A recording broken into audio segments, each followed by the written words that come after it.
시기 바랍니다. 렘넌트들은 다 저 방으로 들어가 있나요? 예, 한 명 있다가 저기 손 들고 있네요. 아,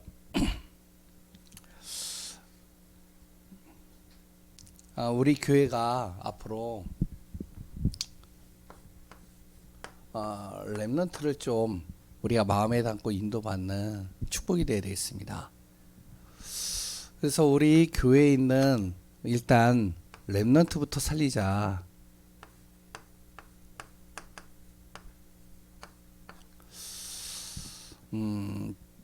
2022년도에 회복이라는 단어를 가지고요. 지금 세 가지를 가지고 계속 기도하고 있죠. 영적 회복. 중요한 것은 먼저 내 자신의 영적인 게 살아나야 돼요. 우리가요, 다 무너져도요, 영적인 것이 먼저 회복이 되어버리면 다 회복됩니다. 근데요, 영적인 게 무너지면 다 무너지는 거예요. 내가 영적으로 하나님 바라보는 시간들이 점점 줄어들고요. 하나님보다 세상 것들이 더 많이 들어가고 염려 걱정이 더 많이 들어가면 그때서부터 어떻게 되어지냐, 모든 것들이 다 무너지기 시작합니다. 근데 영적인 것이 살아나면 다 살아나는 거예요. 그래서 성경을 우리가 잘 봐도 아시잖아요. 계속 예수님이 말씀하시는, 하나님이 말씀하는 내용이잖아요. 이스라엘 백성들이 노예가 되어졌어요. 애굽의 포로가 되어지고 노예가 되어졌어요. 가장 뭘 먼저 해왔겠죠? 영적인 회복입니다. 희생제사 드려라. 거기서부터 시작하는 거다. 블레셋이 계속 공격해 오는데요. 계속 이스라엘이 어려워요. 힘들어요. 그때 사무엘을 통해서 하나님이 뭐라고 하시죠? 바로 영적 회복해라. 그래서 모인 것이 미스바입니다. 다른 거 일단 다 내려놓고 다 접어두고 일단 미스바에 모이자. 엘리야가 그렇게 많은 능력과 증거를 행했는데도 나라가 안 바뀌어요. 나라가 변화되지 않습니다. 계속 우상과 흑암이 덮여요. 하나님이 엘리야를 통해서 엘리사를 세우는데 엘리사가 나에게는 길갈도 필요 없고 여리고도 필요 없고 베델도 다 필요 없습니다. 나는 오직 영적인 갑절의 영감이 필요합니다. 영적인 힘이 필요합니다. 그 영적인 힘을 가지고요, 인도받는데요. 도단성이라는 그곳에서 예배를 드리고 말씀을 듣는데 다 살아나는 거예요. 우상이 다 무너지는 거예요. 왕이 바뀌는 거예요. 시대가 바뀌어버려요. 영적 회복이 돼야 됩니다. 두 번째는요, 이게 돼야 돼요. 현장 회복돼야 돼요. 그럼 가장 우리에게 중요한 현장이 어딜까요? 많은 현장들이 있어요. 그런데 가장 중요한 현장은요, 가정의 현장이에요. 바로 내 가정의 자녀들, 렘넌트입니다. 교회 안에서도 마찬가지로 저도 그렇고요. 우리 교회에 있는 성도들의 자녀들을 다 살리자. 우리 교회 성도들의 가족을 다 살리자. 이것이 안 된 다른 사역들은 아무 소용이 없습니다. 그냥 사역 좀 한 거죠. 근데 진짜 실질적인 응답은 교회 안에서부터 와요. 그래서 진짜 현장 살리자. 누구 살리냐? 교회 성도의 자녀들부터. 그래서 고목사님들도 제가 간간히 얘기를 하고 계속 이제 중직자분들 몇 분들에게도 얘기를 하는 게, 일단 중직자 자녀들을 다 찾아서 기도하자. 우리 있는 사람 가지고만 하지 말고 지금 안 나오는 사람들을 계속 기도해주고 그들을 어떻게 기회가 되면 찾아가지고 그리고 또 만나자. 그래서 올해는요, 이제 9월, 10월, 11월, 12월 4개월 남아요. 4개월 동안 뭐 하나님이 어떻게 하실지는 모르지만 현장 회복입니다. 다른 회복이 아니에요. 뭐 다른데 새로운 현장 막 열는 거, 그것도 필요하겠지만 진짜 중요한 건 우리 안에 있는 현장 살리자. 그러면 따라오는 게 이제 경제겠죠. 그래서 지금 이제 하고자 하는 것이, 지금 이제 기도 제목들을 제가 몇 가지 드리는 거예요. 내년에 이제 방향이 뭐냐면, 우리 교회요, 예배입니다. 예배에 생명을 걸자. 그리고 예배가 살아나도록 만들자. 그래서 진행을 하려고 하는 게 뭐냐면 이제 찬양입니다. 일단 찬양이 살아나야 돼요. 코로나 기간 동안에 죽어 있는 찬양, 좀 우리 교회 이제 이 찬양의 이런 분위기가 안 되어져 있는 것들을 회복시키자. 그런데요, 지금 참 감사하게 뭐 우리 자녀들이 거기에 포함되기도 했는데, 저는요 우리 자녀들이 뭐 시작을 한다면 우리 자녀들이 먼저 시작을 하면서 계속 참여하게 만드는 거예요. 지금 참 감사하게 이제 피아노 반주, 수요일날 금요일날 오후 예배 때 반주가 없었어요. 아시죠? 예? 반주 없었어요. 그때 찬미가 오전에 하고 그 다음부터 못했어요. 없으니까 안 되는 거예요. 그런데 이제 지금은요, 반주자가 계속 대기하고 있어요. 그러니까 얼마나 감사해요. 수요일날 금요일날요, 제가 생목소리로 찬양하는 게 얼마나 힘들었는지 반주를 딱 해주니까 너무 이게 편해요. 너무 쉬워요. 아까도 그래가지고 이제 CCM 연습을 좀 하더라고요. 그래서 저는 오후 예배 때는 우리 다락방 안에 있는 찬양들 있잖아요. 그 찬양을 계속 부르기를 원하거든요, 저는. 그랬던 CCM 노래들 있잖아요. 그런 찬양들을 계속 하면서 우리의 영적인 거를요, 막 살리는 거예요, 막. 전 그걸 되게 좋아하거든요. 원하고요. 또 기도하고 있고요. 그런데 이제 지금 조금씩 이제 되어져 가는 것 같아요. 몇 명 아니지만. 그래서 이제 고 목사님이 얘기를 하더라고요. 찬양팀을 구성했으면 좋겠습니다. 그래, 좋다. 그래서 12월 달 가기 전에 찬양팀을 구성하는데, 뭐 신디도 필요하고 드럼도 필요하고 뭐 일렉 기타 뭐 필요하다는데, 뭐 그건 일단은 제쳐놓고 일단은 기도하면서 시작하는 겁니다. 그래서 이제 지금 원하는 애들을 이제 모아서 학원을 보내려고 그래요. 음악 학원을. 그래가지고 배워가지고 본격적으로 배워서 하자, 우리. 렘넌트들이 딱 일어나고 어른들이 거기에 같이 인도받고 기도하면서 완전히 예배를 살려버리는 겁니다. 그러면 예배가 살아나면 가족에 있는 이 자녀들이요, 딱 교회로 왔는데 교회의 예배가 죽어 있다. 완전 70년대 80년대 예배다. 그러면요, 오고 싶어도 못 오는 거예요. 그런데 딱 왔는데 예배가 살아나 있어요. 막 찬양이 살아나고요, 영적인 분위기가 살아나고요, 은혜를 받고 힘을 얻으면, 그러면 어떻게 될까요? 그래서 기도하시기 바랍니다. 찬양팀입니다. 이제 올해 안에 찬양팀 구성해서요, 올해부터 이제 좀 시작하려고 그래요. 하반기 때요. 그래서 기도하는 겁니다, 이것도. 그래서 이제 오늘 본문의 내용 우리가 잘 보듯이, 그러려면은 가장 중요한 거는 이거를 해야 됩니다. 나를 뭐 해야 된다? 뭐 해야 된다고요? 보좌화해야 돼요. 이게 중요해요. 아무리 열심히 몇 사람이 한다고 해도 함께 그것이요, 원네스가 안 돼 버리면 또 어떻게 보면 흐지부지하고 사라져 버리는 거예요. 그럴 때는 우리가 같이 원네스가 되어지고요, 보좌와의 축복을 누려야 됩니다. 그러면 어떻게 했냐? 너가 아니고, 당신이 아니고 나를 보좌화시켜라. 내가 보좌화돼야 된다. 어떻게 될까요?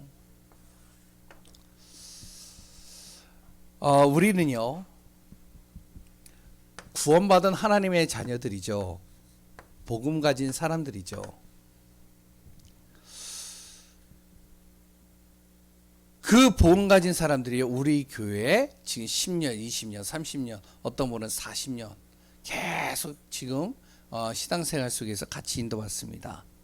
그러면 어떻게 되어지면, 복음 가진 우리가요, 이제부터 무엇을 하냐면 복음을 아는 것으로 그치면 안 돼요. 하나 복음 알아, 그 정도가 아닙니다. 이 복음이요, 내 안에서 뭐가 돼야 되면 날마다 체험되어져야 됩니다. 그래, 이 복음이요, 날마다 내 안에서 누림이 돼야 돼요. 눌림이 되면 안 돼요. 좀 문제만 오면 거기에 눌려버려요. 여러 가지 어려움만 오면 눌려버려요. 그러면 안 돼요. 우리는 뭐가 돼야 되면, 진짜 복음을 가진 하나님의 자녀라면 불신자보다 우리가 정말로요, 높은 자리에 있어야 돼요. 영적으로 높은 자리에 있어야 된다고요. 그러려면 뭐가 돼야 되면 복음 아는 것으로 끝나지 않고 예수가 그리스도라는 사실로 끝나는 게 아니라 이것이 날마다 내 삶 속에서 체험되어져야 돼요. 아, 진짜 예수 그리스도밖에 없구나. 그러면 체험되려면 뭐가 될까요? 자꾸 내 삶 속에서 선포가 되어져야 되겠죠. 그리스도가 선포돼야 돼요. 그러면서 그 그리스도가요, 내 삶 속에서 어떤 순간에서도 누려져야 됩니다. 뭐가 되어지죠? 날마다 내 안에 이게 되는 거예요. 사모늘이 자연스럽게 되는 겁니다. 이게 시켜서 되는 게 아니고 억지로 하는 게 아니라 그냥 되는 거예요. 이게 누림입니다. 요거를 뭐라고 그러냐면 요거를요, 복음화라고 그래요.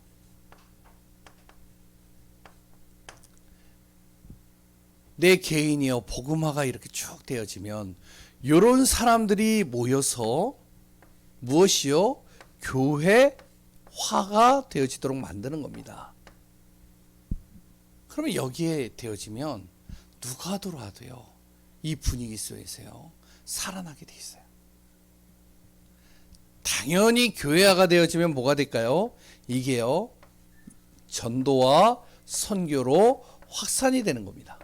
그럼 가장 중요한 거는 내가 복음을 알고 복음을 통해서 구원받았다면 나는 이제부터 요구하는 거예요. 그러려면 뭐가 되냐? 나를 보좌화해야 되겠죠. 첫 번째로요, 나를 보좌화하려면 무엇이 돼야 되냐? 바로 나를 먼저 보좌화하려면요, 나의 과거가 바뀌어야 됩니다. 이 과거가요, 상처가 아니라 이 과거가요, 내 안에 발판이 되어져야 돼요. 다시 얘기하면 디딤돌이라고 그러죠. 내 과거의 모든 것들이요, 상처요, 그래 또한 아픔이요, 고통이 아니라 이게 발판이 되도록 만들어야 돼요. 과거가요, 걸림돌이 돼버리면, 상처로 그냥 계속 걸려지면은 그 문제에 딱 걸려버리면 또 넘어지는 거예요. 그 상처가 딱 나한테 오면은 그 상처로 인해서 또 무너지는 거예요. 좀 어느 정도 되어지는 것 같은데 그 상처에 또 넘어져 버려요. 계속 넘어진다니까요. 그러니까 어떡하냐? 이 모든 상처가 내 안에 발판으로 만들어져야 됩니다. 어떻게 돼야 되냐? 내 과거의 실수, 과거의 여러 가지 잘못된 선택, 여러 가지 안 되어졌던 것들, 여러 가지 질병과 문제들, 이 모든 것은 하나님께서 바로 나를 통하여 복음 전하기 위해서 만들어주신 발판이다. 이렇게 보셔야 됩니다.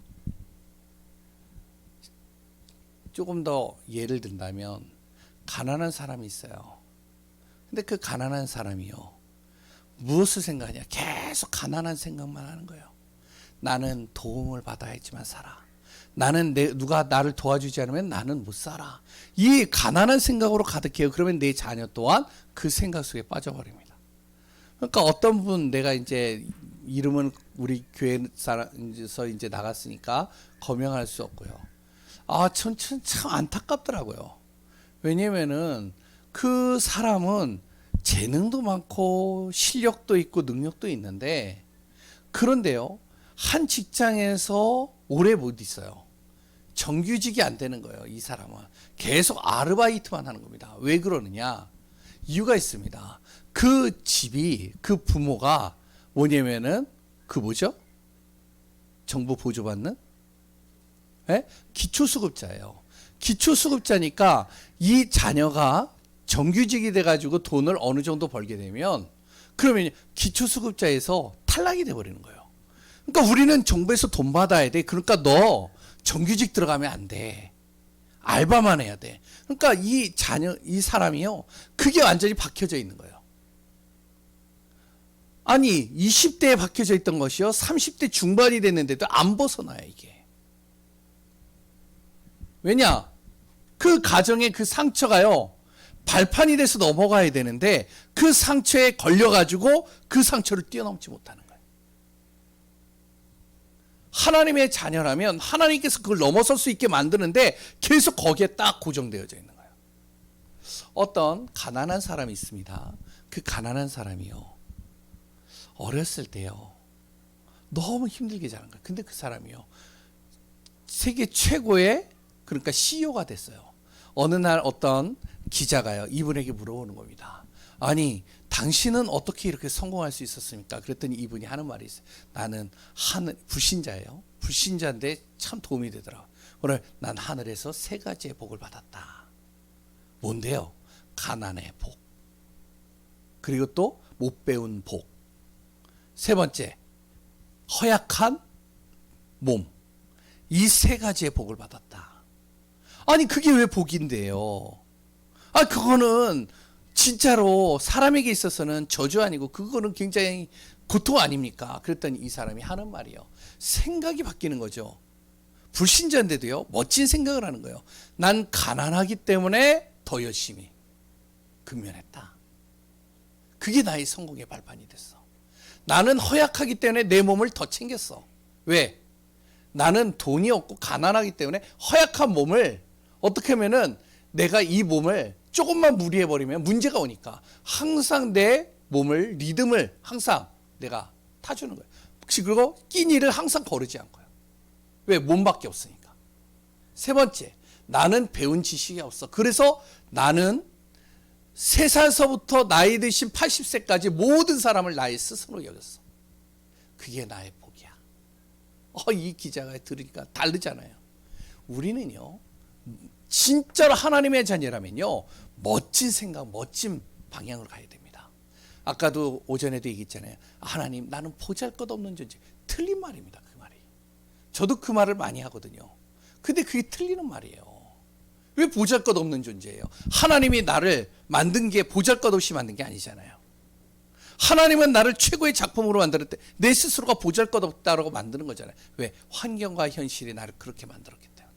그래서 내 과거를 무엇으로요? 발판 삼아야 됩니다. 나에게 여러 가지 어려움과 이런 일들은 하나님께서 더 큰 응답과 축복을 향해서 가게 하기 위한 하나님이 나에게 주신 발판이다. 아멘이신가요? 나를 보좌화시켜야 돼요.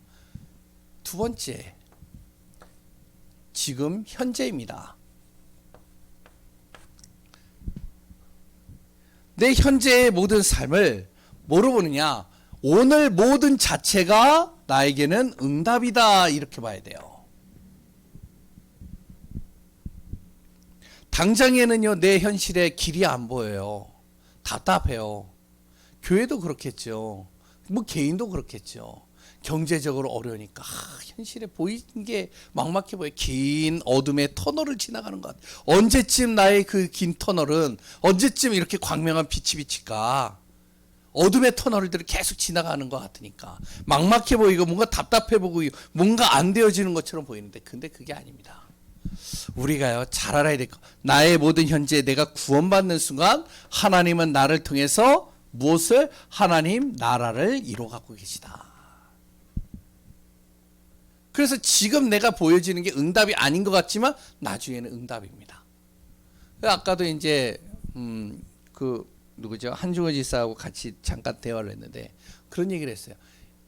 20대에 학교 다닐 때 배웠던 그것이 쓰여지지 않을 것 같은데 지금 쓰여진다는 거예요. 그게 맞는 말이잖아요. 그 당시에는 이게 나에게는 별로 필요 없어 보이는 것 같아. 근데 그렇지가 않아요. 지금 나에게는 그것이 나에게는 아무 의미가 없는 거, 그렇지가 않다니까요. 그게 결국에는 응답으로 와요. 세 번째, 미래입니다. 미래는요 내 안에 불안이 아니고 소망으로 오는 겁니다. 그럼 어떻게 이렇게 될 수 있느냐? 나를 보좌화하면 돼요. 나를 자꾸 보좌화시키는, 이게 무슨 말이냐면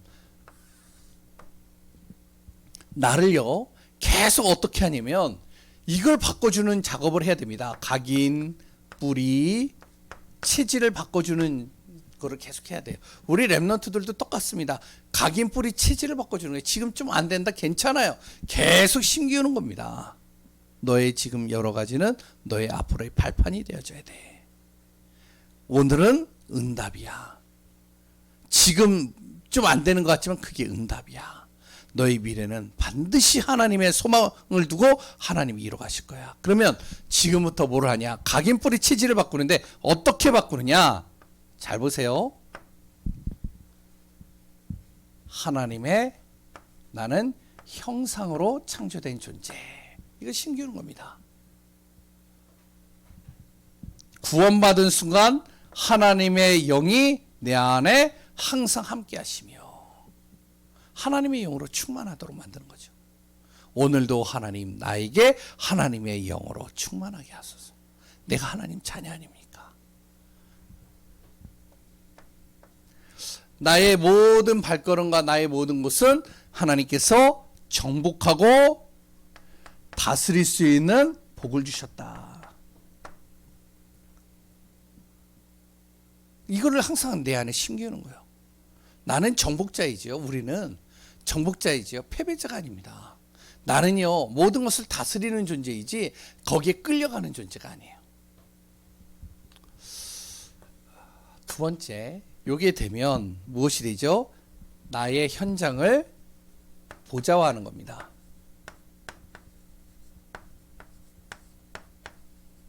자꾸 나를 바꿔야 돼요. 그럼 내가 가는 현장, 내가 있는 모든 삶, 그 현장들을요 보좌화 시켜가는 거예요. 잘 보세요. 거기 창세기 37장 11절이 나오죠. 누구에 대해서 나오죠? 요셉에 대해서 나오죠. 두 번째, 또 거기에 보면은 출애굽기 2장 1절에서 16절에 나오죠. 누구죠? 모세죠. 세 번째, 사무엘상 2장 1절에서 10절이죠. 누가 나오죠? 거기에 한나가 나와요.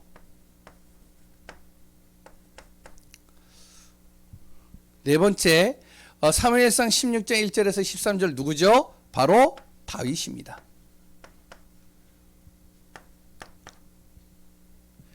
다섯 번째, 거기에 열왕기상 19절에서 21절 누구죠? 엘리사입니다. 자신의 현장을 보좌화시키는 거예요. 요새 아무도 못 보는 것을 보는 겁니다. 형들이 무시해도 상관이 없어요. 자신을 통해서 하실 하나님의 현장을 그 자신이요 내 안에서 성취될 것을 놓고 계속 마음에 담는 겁니다. 다른 사람들이 볼 때는요 허무맹랑한 소리로 보여지지만 그렇지가 않았어요. 결국에는 애굽의 노예로 끌려갔잖아요. 결국에는 총리가 됐잖아요. 그 총리 속에서 무엇이요? 나라를 살리고 가정을 살리고 다 살렸잖아요. 뭐가 되어졌을 때요? 자기의 모든 현장을 보좌화시키는 거다. 하나님이 주시는 복. 모세 똑같지요. 아무것도 할 수 없는 그런 80세대 노인이 된 거예요. 이제 완전히 장례식을 치르기가 더 가까운 나이가 되어졌어요. 그런데 그 시간 속에서도요 자기를 보좌화시키는 겁니다. 하나님이 나를 이 미디안까지 보내신 이유, 나에게 이 복음을 알게 하신 이유, 쭉 그것을요 혼자 있는 그 미디안 광야 속에서 외로움 속에서 굉장히 힘든 상황 속에서도 계속 나를 어떻게 하면 하나님 나를 통해서 정말로 저 이스라엘의 현장을 살릴 수 있는 힘을 주시고 은혜를 주소서. 계속 현장을 놓고 가슴에 품는 거예요. 그러니까 우리가 이제 성경을 잘 읽어보시면 나오거든요. 모세가요 항상 이스라엘을 바라보며 기도하고 있는 내용이 나옵니다. 하나님이 결국은 모세의 손을 들어주셨잖아요. 한나도 똑같습니다. 진짜 기도에서 낳은 아이, 이 아이가 너무 사랑스럽잖아요. 늙그막하게 낳은 아이니까. 진짜 소망하면서 낳은 아이니까. 얼마나 이 아이가 눈에 넣어도 안 아프겠어요. 근데 그 아이를요 어떡하냐, 그 젖을 딱 떼는 순간 성전에다 딱 놓고 돌아오는 겁니다. 사람들을 볼 때는 매정하다, 몰인정하다, 막 여러 가지 얘기를 할 수 있겠죠. 어떻게 엄마가 돼가지고 저럴 수가 있지? 아무리 하나님이 약속한다 할지라도 저럴 수가 있지? 근데요, 이 한나가 뒤돌아서면서 뭘 하냐? 오늘 이 본문의 내용, 찬양하며 기도하였더라. 찬양하는 거예요. 왜? 그 사무엘을 통해서 하실 하나님의 계획들을 현장을 그것을요 미리 마음에 담고 기도하니까요. 너무나도 기쁜 거예요.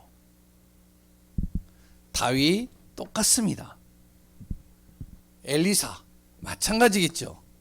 엘리야 지명 수배자입니다. 엘리야의 현장을 쭉 또 따라다니면 자기도 죽을 수밖에 없는 거예요.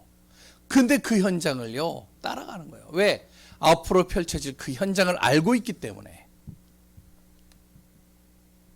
그럼 왜 이 사람들이 이렇게 따라다닐 수 있었을까요? 이유는 하나입니다. 세상 사람들이 보지 못하는 바로 무엇을 봤느냐? 안 보이는 것을 보는 겁니다. 영적인 걸 본 거죠. 이게 보이니까 할 수 있는 거예요. 영적인 거 바로 이것이 되니까요. 현장이 세상 사람들은 아무도 안 보이는 것을 보이는 겁니다. 아무도 마음에 두지 않은 것을 하게 되는 거예요. 근데 그것이요 시대를 바꾸는 응답이 되버려.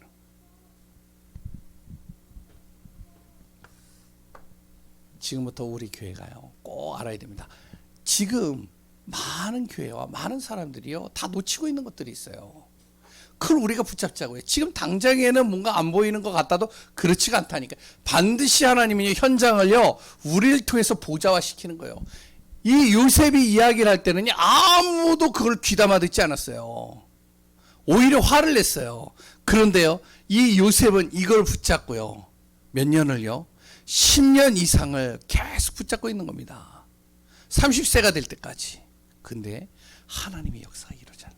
우리가 지금 많은 사람들이 놓치고 있는 것들이 있어요. 그게 뭐냐면은 갈보리산입니다. 이거 놓치고 있어요. 십자가 사건이죠. 십자가 그리스도의 비밀. 이거 놓치고 있어요. 지금요 많은 렘넌트들과 많은 성도들이요 영적인 무지 속에 빠져 있어요. 영적으로 굉장히 무기력해 있어요. 근데 육신적인 건요 굉장히 발달되어져 있습니다. 앞으로 보세요. 이제 류 목사님도 얘기를 하지만 제가요 지난번에 우리 같이 그 여주를 갔다 오는데 깜짝 놀랐어요. 그 시간은 그렇게 차가 막힐 시간이 아닌데 와 2시간 40분 완전히 이 차가요 기어가는 거예요. 그 밤에 오는데.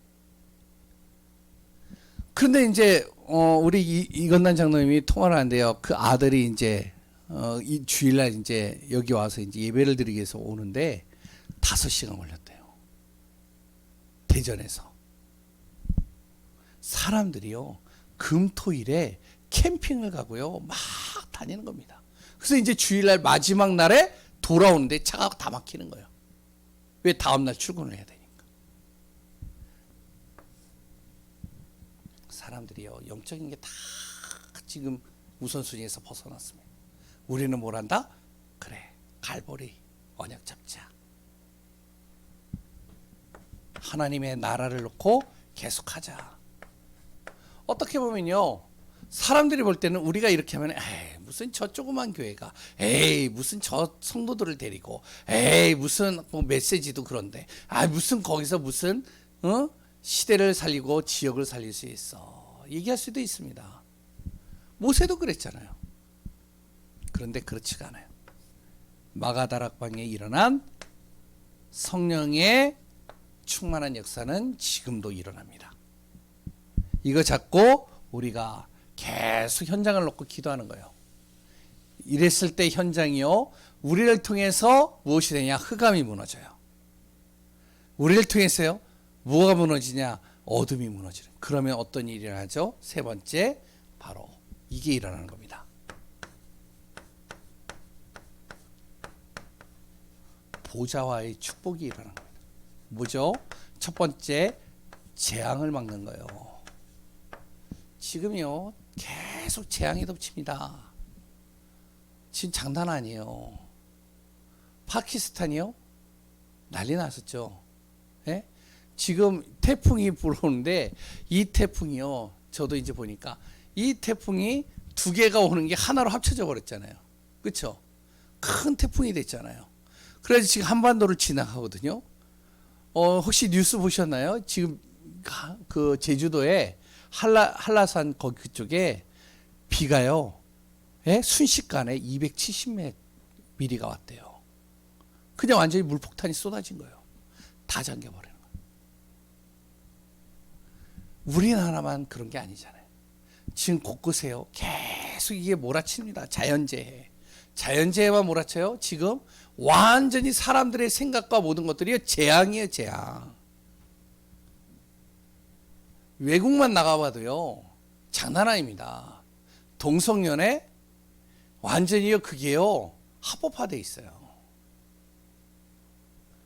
거기에서 자라는 우리 자녀들. 그 지금 요새요. 그 책이나 교육 그런 내용 속에 뭐가 들어가 있는지 아세요? 애들 동화책 속에 이런 거에 뭐가 들어가 있는지 알아요? 바로 가정에 대해서 이렇게 설명을 하고 있는데요. 뭐가 되어 있냐면 남자와 남자가 한 가정을 이룬 거예요. 거기에 자녀가 있어요. 그게요. 아이들 속에 어렸을 때부터 심겨들어간 재앙이에요. 재앙. 심각합니다.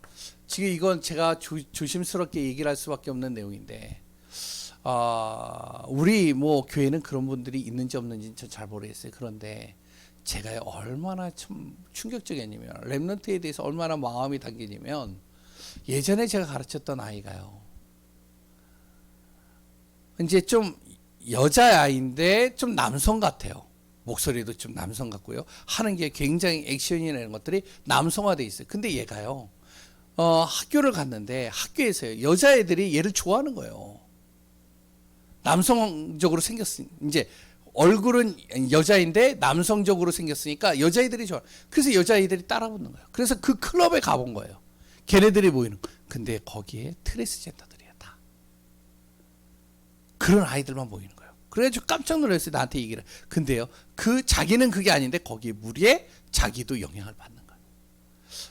예전에 교회에서요. 어디라고 제가 말을 못하겠고 예전에 교회에서 어떤 장로님이요. 저에게 왔어요. 왔는데요. 가슴을 치면서 얘기를 하는 거예요. 자기 자녀에 대해서. 왜 그러냐. 그 자녀가요. 10대 때 이제 그게 이제 잘못 들어간 거죠. 이 사상이나 교육들이 잘못 들어간 거죠. 자기는 원래 뭘로요? 남자로 태어나야 되는데 여자로 태어났다는 거예요. 그러니까 하나님의 원리를 벗어난 거죠. 그러니까 자기는 남자로 태어나야 되는데 여자로 태어나서 어떻게 하면 자기는 남자가 돼야 된대요. 그래서 어떡한지를 남성 호르몬 주사를 계속 맞는 거예요. 남성 호르몬 주사 맞는지 아세요? 수술까지 7번을 했어요. 충격을 받은 거예요. 자기가. 그러니까 그분이 장로님이신데 얼마나 가슴이 아프겠어요. 자기 자녀가 그런데. 지금이요. 말도 못합니다.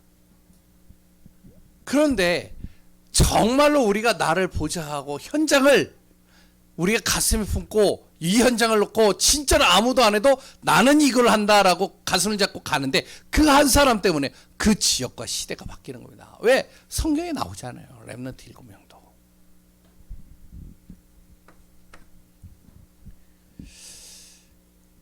거기에 누가 바로 렘넌트들이요. 앞으로 무엇이 되냐. 지역으로 서게 되는 겁니다. 우리 자녀들이요. 그래서 우리가 먼저 나를 보자 하자는 거예요. 나를 먼저 복음하자는, 나를 먼저 예배에 생명을 걸자는 거예요. 세 번째, 그때 무엇이요? 세계 복음화 이루어질 수밖에 없습니다. 이 응답을 누리는 귀한 우리 성도님들 되시기 바랍니다. 결론입니다. 꼭 기억하세요. 영적인 세계를 바로 알아야 돼요.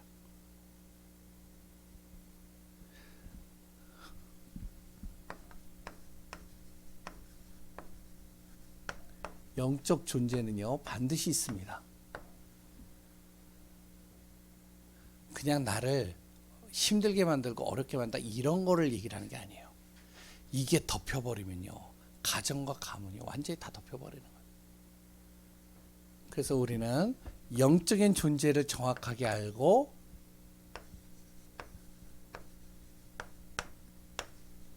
힘을 기르는 그 비밀 속에서 정말 우리 렘넌트들이 증인이 되고 살리는 자가 되어지고 우리가 또 그 응답 속에 최고의 복을 누리는 응답 속에 있어야 되겠습니다. 이번 주에는 추석 명절입니다. 정말로 가장 복음 전할 기회가 되어질 수 있어요. 또한 가지 못해도 우리가 기도할 수 있는 집중의 시간들이 되시기 바랍니다. 기도하겠습니다. 하나님 감사합니다. 그리스도 안에서 복된 자요, 그리스도 안에서 누리는 자요, 그리스도 안에서 승리하는 자가 되게 하소서. 모든 것을 정말로 하나님의 은혜 속에서 살리고 성령의 완벽한 계획 속에서 응답의 자리에 있을 수 있는 귀한 분들 되게 하여 주옵소서. 우리 렘넌트들이 복음 앞에서 서게 하시고 하나님의 능력 앞에서 응답의 자리에 있게 하소서. 살아계시고 역사하시는 예수 그리스도의 이름으로 기도합니다. 아멘. 우리